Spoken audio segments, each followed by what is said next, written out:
నీలాంజన 10వ భాగం. సంజన వచ్చి 10 రోజులైంది. ఈ 10 రోజులు ఆమె బయటికి వెళ్ళలేదు. ఊరి నుండి వచ్చానని ఎవరికీ ఫోన్ చేసి చెప్పలేదు.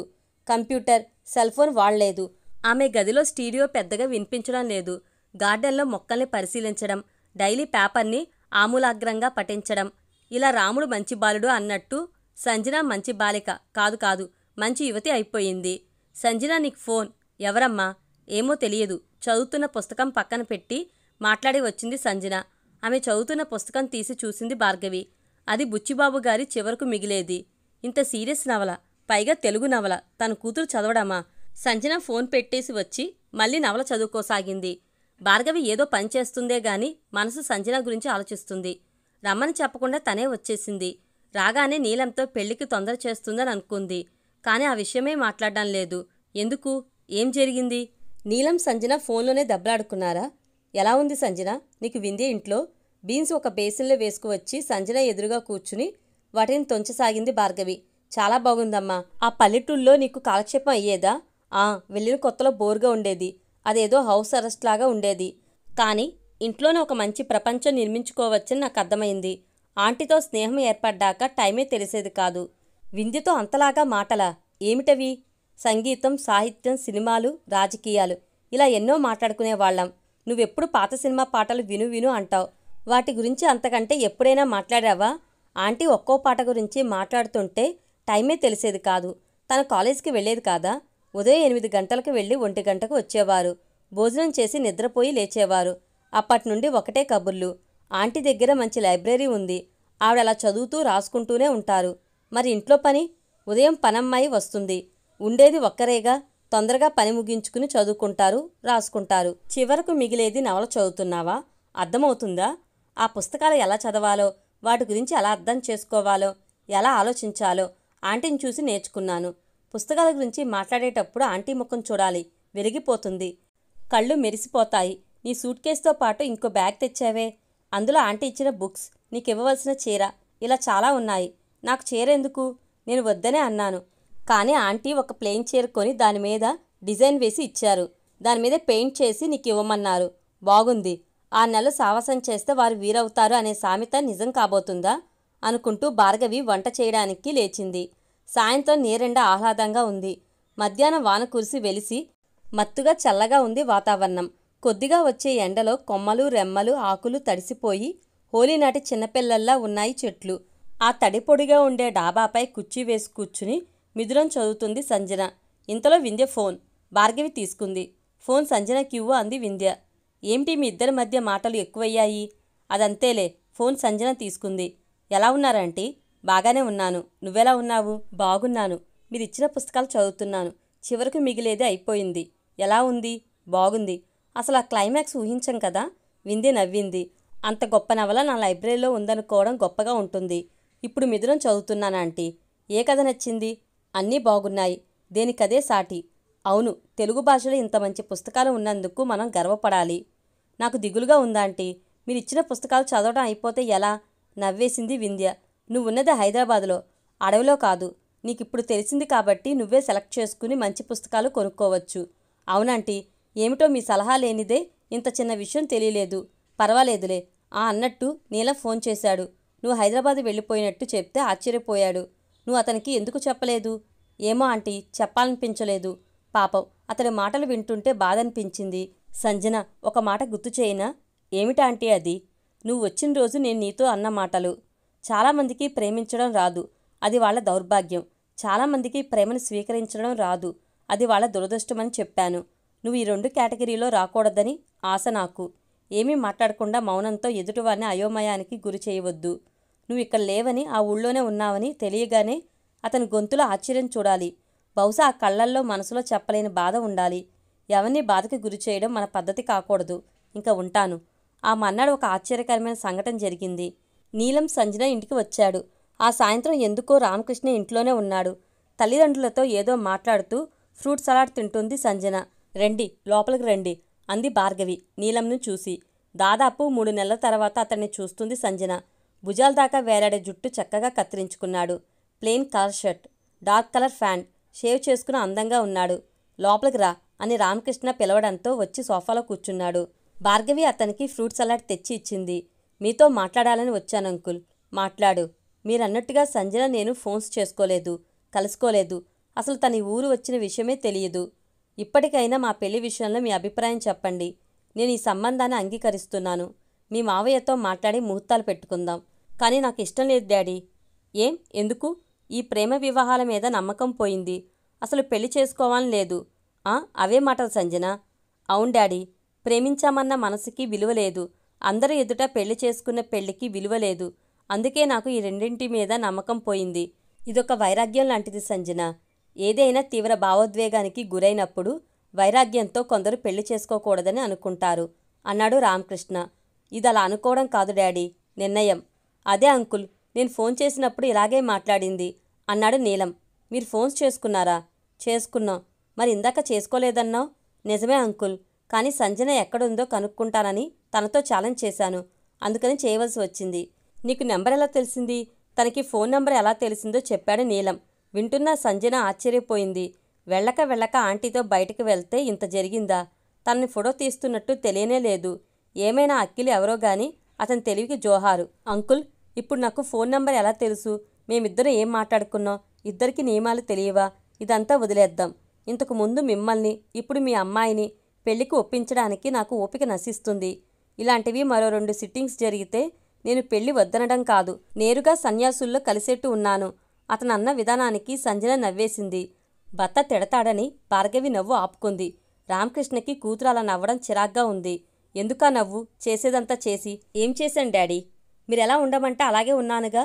కాస్త వ్యక్తిత్వంతో ఉన్నందుకు వింధ్యాంటిని అంకుల్ వదిలేశారు. అలాంటి ప్రేమ ఆయనది. మీ ఎదురుగా స్వేచ్ఛగా నవ్వడానికి కూడా భయపడుతుంది అమ్మ. ఇది పెళ్ళి. వీటిని నేనెందుకు నమ్మాలి? అడిగింది సంజన. రామకృష్ణ మాట్లాడలేదు. నమ్మాలి, నీకోసం, నాకోసం నమ్మాలి అన్నాడు నీలం. ఎందుకో నాకు నమ్మాలనిపించడం లేదు అంది సంజన. నీలం చివాలన కుర్చీలోంచి లేచి ఎవరికీ చెప్పకుండా ఇంట్లోంచి వెళ్ళిపోయాడు. సంజన వేగంగా వీధి గుమ్మంలోకి వచ్చేసరికి అతని బైక్ గేటు దాటి రోడ్డు మీదకు వెళ్ళిపోయింది. సంజన నిరుత్సాహంగా వచ్చి సోఫాలో కూలబడిపోయింది. నీ సంగతి నాకు అర్థం కావడం లేదు సంజన అన్నాడు రామకృష్ణ. ఏమి డాడీ? అవును, నేను మీ అమ్మ నిన్ను పట్టించుకోనట్టు, ప్రేమించినట్టు పారిపోయి ఆ నీలంని ప్రేమించావు. కాస్త జీవితం పట్ల అవగాహన పెరుగుతుందని ఊరికి పంపిస్తే ఇప్పుడు పెళ్ళే చేసుకోనంటున్నావు. నీలం కోసం మమ్మల్ని, ఆంటీ కోసం నీలంని, ఇలా ఎవరో ఒకరిని బాధ పెట్టడమేనా నీ పని? కావాలంటే ఈ విషయంలో ఆంటీ సలహా కూడా తీసుకో. ఆవిడ పెళ్లి చేసుకోమనే చెప్పారు డాడీ. మరి ఇంకేమిటి అభ్యంతరం? రామకృష్ణ ప్రశ్నకు సంజన దగ్గర సమాధానం లేదు. సంజన నీలంని నెక్లెస్ రోడ్లో కలుసుకుంది. నల్లని జీన్స్ ప్యాంట్, లేత పసుపు రంగులో స్లీవ్లెస్ కుర్తీ ధరించిన సంజన అందంగా ఉంది. చెప్పు నీలం, ఏదో మాట్లాడాలన్నావుగా? అబ్బా, రాగానే అంత తొందర ఎందుకు? కాసేపు రిలాక్స్ అవుదాం. ఇద్దరూ హుస్సేన్ సాగర్ అలలను చూస్తూ కూర్చున్నారు. ఒడ్డుకు వచ్చి ఈ అలలను చూస్తే వింధ్య ఆంటీ ఏమనేది? ఒడ్డును తాకి తిరిగిపోయే అలలు విరిగిపోయిన నా ఆశల చిహ్నాలు అనేది. ఏమిటిది? తను కొంచెం కొంచెం ఆంటీలాగా మారిపోతున్నానా అనుకుంది సంజన. ఆవిడెవరి కోసమో నువ్వు ఒంటరిగా ఉంటానడంలో అర్థం లేదు సంజన. అది అనవసర త్యాగం అన్నాడు నీలం. అంత పెద్ద మాట ఎందుకులే. మా అమ్మ తన బంధువుల గురించి చెప్తుండేది. 2 అక్కా చెల్లెళ్ళు ఉండేవారట. అక్కకు కళ్ళు కనిపించవని చెల్లెలు ఆవిడ్ను చూసుకోవడానికి పెళ్లి మానేసిందట. అది త్యాగం కాదు, మానవత్వం. కానీ మీ ఆంటీ ఆరోగ్యంగానే ఉన్నారు. సొంత ఇల్లు ఉంది, ఉద్యోగం ఉంది. ఇంకేం కావాలి? ఇప్పుడు ఆవిడకి ఎవరి సహాయం అక్కర్లేదు. నిజమే, రేపు ఈ బలం, ఆరోగ్యం, ఉద్యోగం ఉంటాయా? భర్త పిల్లలు లేని ఆ ముసలి వయసులో ఆవిడని ఎవరు చూస్తారు? మా నాయనమ్మకు, మా డాడీకి ఆవిడంటే ఇష్టం లేదని అమ్మ ఆవిడను ఇంటికి పిలవదు. కానీ నన్ను నమ్మకంగా పంపించడానికి మొదట గుర్తుకు వచ్చింది ఆవిడ ఇల్లే. ఆవిడకి మనశ్శాంతి కలిగించడం తప్ప ఆవిడను మనతో పాటే ఉండనిద్దాం అన్నానుగా. మీ మావయ్య గారు ఒప్పుకోకపోతే నీకు సంజన అని కాదు, సందేహం అని పేరు పెట్టవలసింది. అది కాదు నీలం, పాపం ఆంటీ ఒంటరితనం గురించి నీకు తెలియదు. ఆవిడకి హోటల్కి వెళ్లాలన్నా, సినిమాలకు వెళ్లాలన్నా, ఆఖరికి ఏ వేడుకకు వెళ్లాలన్నా బెదురుగానే ఉంటుంది. అందుకే ఆంటీకి అంకుల్ని బహుమతిగా ఇవ్వాలి. ఆయన మళ్ళీ పెళ్లి చేసుకుని ఉంటే? సంజన ఆలోచించసాగింది. ఒకవేళ ఆయన పెళ్లి చేసుకుని ఉంటే ఆయన విషయం ఆంటీకి చెప్పవద్దు. ఇంతకీ ఆయన పేరైనా తెలుసుకున్నావా? లేదు. ఎవరిని అడగాలో తెలియట్లేదు. మీ మమ్మీని అడుగు, చెప్తుందనే నమ్మకం లేదు. అయినా పేరుదేముందులే, చాలామందికి ఒకే రకం పేర్లు ఉంటాయి. నేను ఆయన ఫోటో చూశాను, ఎగ్జైటింగ్గా అంది సంజన. ఆ ఫోటో తెచ్చావా? లేదు. మరి ఎలా వెతుకుతాం? అంతకాలం అక్కడున్నావు, చిన్న ఫోటో దొంగలించుకు రాలేకపోయావా? అది వాళ్ళ పెళ్లి ఫోటో, ఎలా దొంగలించమంటావు? నీకులాగా నాకు సెల్ ఫోన్లో ఫోటోలు తీసే ఫ్రెండ్స్ లేరు. పైగా ఇన్నాళ్ళు ఆ ఇంట్లో ఉండి దొంగతనం చేయనా? పోనీ ఆ ఫోటో జిరాక్స్ అయినా? ఆ ఐడియా రాలేదు. మినీ ఇండియా లాంటి ఈ హైదరాబాదులో ఒక వ్యక్తిని ఏ ఆధారాలు లేకుండా ఎలా కనిపెడతాం? ఆయన చూస్తే నేను గుర్తుపడతాను. కానీ అటువంటి వ్యక్తి నీకు ఎదురుపడాలిగా. సంజన, ఒక మాట చెప్తాను విను. విద్యాంటి కోసం నువ్వు పెళ్లి మానుకోవడం అర్థం లేని పని. పోనీ పెళ్లి మానేసావే అనుకో, ఇంకో 20 ఏళ్లు పోయాక నీకు వింధ్యాంటి పరిస్థితే వస్తుంది. అప్పుడు నేను చూసుకోవడానికి ఇంకో సంజన రావాల్సి ఉంటుంది. నిజమే కదా? సంజన మాట్లాడలేకపోయింది. పరిస్థితుల గురించి నీలం తనకంటే బాగా అర్థం చేసుకున్నాడు. సంజన పెళ్లికి ఒప్పుకుంది. వింధ్య, 10వ తేదీ సంజన ఎంగేజ్మెంట్. నువ్వు తప్పక రావాలి. ముందుగా పిలుస్తున్నాను. రైలు టికెట్లు దొరకలేదు అంటే ఒప్పుకోను. లేదు, నీ టికెట్ మెయిల్ చేస్తాను. సంజు నిన్ను ప్రత్యేకంగా పిలుస్తుందట. పిలిచినందుకు సంతోషం. కానీ ఎంగేజ్మెంట్కి రాలేను. పెళ్లికి వస్తాను. నువ్వు రాకపోతే నేను ఊరుకున్నా సంజు ఊరుకోదు. పర్వాలేదు, నువ్వు నచ్చ చెప్పు. నాకు రాసుకునే పని ఉంది. మళ్ళీ కొత్త నవలా? అవును. నీ సీరియల్ బాగుంది. థ్యాంక్స్, ఉంటాను. వింధ్య ఫోన్ పెట్టేసింది. ఎంగేజ్మెంట్కి రాను అని చెప్పేసిందే గాని నిజానికి ఆమెకు వెళ్లాలనే ఉంది. కానీ హైదరాబాద్ వెళ్తే ఎన్నెన్ని జ్ఞాపకాలు. నూతన వధువుగా ఆ ఊళ్ళో అడుగుపెట్టడం, ట్యాంక్ బండ్, బిర్లా మందిర్, దుర్గం చెరువు, అతను తను కలిసి తిరిగిన స్థలాలు, చూసిన సినిమాలు, ఎంత అందమైన రోజులవి. ఏమైపోయాయి? పెళ్లికి ఒక్కరోజు ముందు వెళ్ళి మన్నాడు పెళ్లి కాగానే బయలుదేరి వచ్చేయాలి. నిజానికి పెళ్లి పనులు చేయడం ఎంత బాగుంటుంది. ఆ సందడే వేరు. ఆమె తన పెళ్లి ఫోటో తీసి చూసింది. ఈ ఫోటో ఫ్రేమ్ మంచి గంధంతో చేసినది. ప్రత్యేకంగా మైసూర్ నుంచి తెప్పించి మొదటి పెళ్లి కానుకగా ఇచ్చింది అతనికి. అతని నుంచి తను విడిపోయినప్పుడు తన దగ్గర ఏమున్నాయి? చీరలతో ఒక సూట్ కేస్, పుస్తకాలతో ఒక అట్టపెట్టే. ఈ ఫోటో ఫ్రేమ్ తెచ్చుకుంటున్నందుకు అతను బాధపడతాడనుకుంది. పట్టుకుపో అన్నాడతను. ఇంకా సంజన గురించి? ఒక ఆడపిల్ల, ఐశ్వర్యవంతురాలు, తనతో ఈ చిన్న ఇంట్లో ఉందంటేనే తమాషాగా ఉంది. సంజన పెళ్లికి తను వెళ్ళాలి. ఏ జ్ఞాపకాలు గుర్తొచ్చినా బాధించినా సరే అది తనలోనే ఉండని. సంజన లాంటి మంచి అమ్మాయిని బాధ పెట్టకూడదు. చక్కటి సీక్వెన్స్తో ఎన్నో నవలు రాసిన ఆమె ఏ దారి లేని గజిబిజి ఆలోచనలను అదుపులో పెట్టలేకపోతుంది. ఎంగేజ్మెంట్ దగ్గర పడుతున్న కొద్దీ సంజనకి దిగులు పెరగసాగింది. అమ్మా, వింధ్యాంటి పెళ్లికి నువ్వు వెళ్ళావా? లేదు. మీరిద్దరు బెస్ట్ ఫ్రెండ్స్ కదా. తను రిజిస్టర్ మ్యారేజ్ చేసుకుంది. అటువంటి పెళ్లికి ఎక్కువ మందిని పిలవరు. నన్ను పిలిచింది కానీ వెళ్ళడానికి వీలు కాలేదు. ఎందుకు కాలేదు? డాడీ వెళ్ళొద్దన్నారు కదూ. ఒక విధంగా అలాగే అనుకో. ఎందుకు మమ్మీ డాడీకి అంత భయపడతా? ఏం భయపడితే? టైంకి వెళ్ళకపోతే ఆఫీసులో బాస్ అరుస్తాడని భయపడతాం. పని మనిషిని గట్టిగా ఏమన్నా అంటే మానేస్తుందని భయపడతాం. అలాంటిది జీవితాంతం తోడుగా ఉండే భర్తకు భయపడితే తప్పేముంది? అప్పుడు నాకు పెళ్ళైన కొత్త. ధైర్యం చేసి పెళ్లికి వెళ్తానని అడగలేకపోయాను. నేను మొన్న కూడా చూశానుగా. పెళ్లి చేసుకున్న వాళ్ళందరూ ఏదో తెలివి తక్కువ వాళ్ళన్నట్టు మాట్లాడావు. అది నిజం కాదు. మీ డాడీకి కోపం ఉంది కానీ చెడ్డతనం లేదు. ఆ కోపాన్ని కాస్త భరిస్తే తప్పేముంది? అయితే ఆంటీదే తప్పంటావా? లేదు. వాళ్ళ విషయమే మొదటి నుంచి వేరుగా ఉంది. ప్రేమించి పెళ్లి చేసుకున్న అతను వాళ్ళ అమ్మ చేతిలో కీలుబొమ్మ అయ్యాడు. అందుకే ఎంతో సహనం గల వింధ్య కూడా భరించలేకపోయింది. ఆవిడ ఇక్కడే ఉండవచ్చుగా. ఎలా ఉంటుంది? విడాకులు తీసుకునే సమయానికి తనకి పార్ట్ టైం జాబు మాత్రమే ఉంది. వీళ్ళు ఇంట్లోంచి పొమ్మన్నారు.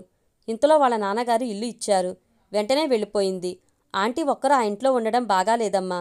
అందుకని ఏం చేస్తావు? అంకుల్ని వెతికి పట్టుకుని ఆ ఇంటికి పంపిస్తావా? ఇవన్నీ అయ్యే పనులు కావులే. ఇంతకీ ఆయన పేరేంటి? ఆయన నువ్వు చూసావా? ఒకసారి చూసిన గుర్తు. పేరు ఏదో కృష్ణ.